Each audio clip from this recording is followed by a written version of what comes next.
with SAA. The reports are complete.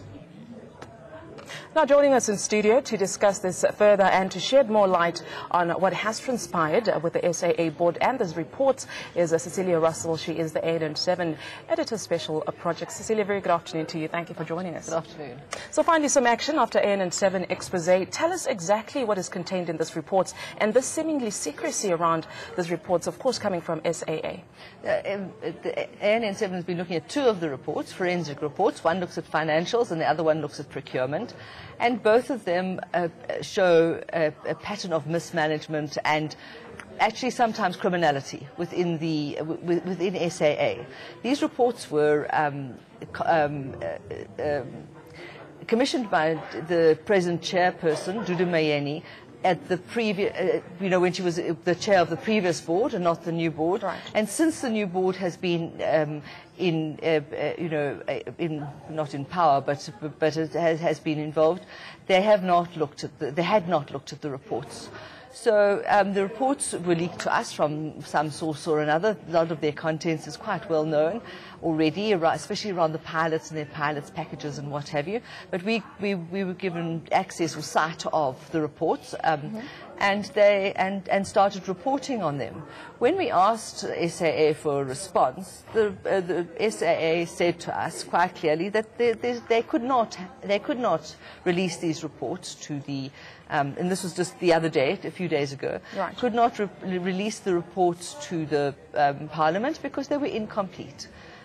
We had some discussions with some of the board members on an off-the-record basis, and they said, yes, that they were incomplete and that until they were complete, they could not be put out into any place where they could possibly be in the public domain. Right. But it's a really important development because it means that people could no longer be persuaded that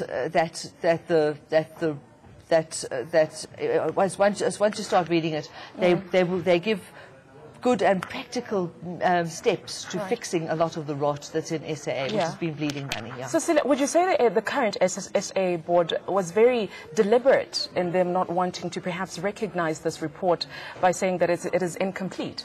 Well, I'm not sure about that. And there certainly is there's politics in that new board. Of course. At the last committee meeting, Dudu Mayeni came to the committee on her own. The rest of the board didn't come, and there were quite a few reports to say that they had deserted her. I'm not sure, whether the board would agree with that. Maybe they have excuses, etc., etc. These reports have been requested by the DEA and by other members of that parliamentary committee. In fact, the chairperson of that parliamentary committee had said that he would hate to have to resort to a legal process to get the reports. So there was some anxiety to get the reports. And obviously, the sooner you have those reports, the sooner you can act on them, the sooner you can fix the problems within SAA. Right. So just to put it into context for our viewers, perhaps, Yes. just catching on to this. Of course, we've been reporting on this for quite a while now. Yes. What stands out the most to you when it comes to these reports? Of course, there's gross mismanagement, finances also involved in that. Yes, yes. There's several things. As I said, the one just deals with procurement and the other one deals with financials. There are a couple of things that stand out. One is that out of in the one report they were given 60 reports. In the one ENS they were given 60 reports to examine. 31 of them were problematic and wouldn't stand muster in terms of the public finance protocols, and that is problematic because then that means that almost half of the contracts that SAA is involved in are faulty in some way. Some of these, some of the problems are endemic. They have CEO after CEO after CEO. The boards are, have changed quite often.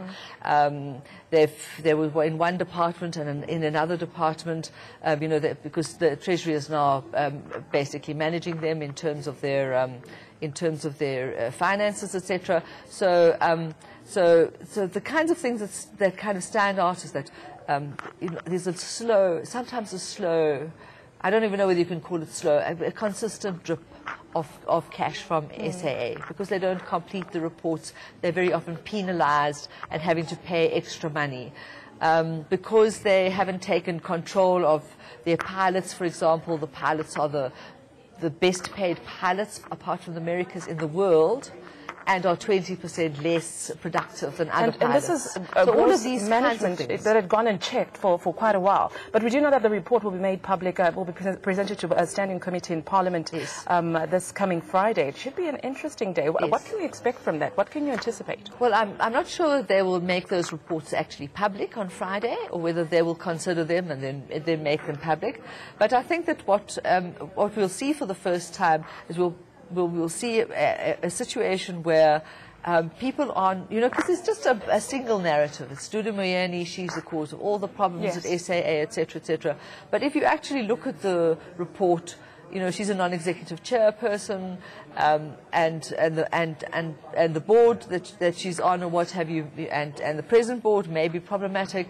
But none of these stories are really the whole truth. The whole truth is that there's been a systematic failure from every level over almost 20 years. That right really from can't Coleman be pinned and onto one person, because I think Dudu Moyeni has really been made the poster child, if we can say that, of all the bad things that have happened with South African Airways, and perhaps this will bring to light exactly what has been happening for the past 20 years and hold the people not quite accountable. 20 years. These are quite contemporary reports. Okay. But I mean, I think people are becoming increasingly aware that, for example, SAA's fleet is very small, that most of their fleet is leased, that everything that they do is on a contract basis. All of these things are costing money, and perhaps now is the time where they've got these forensic reports, they can fix the forensic stuff.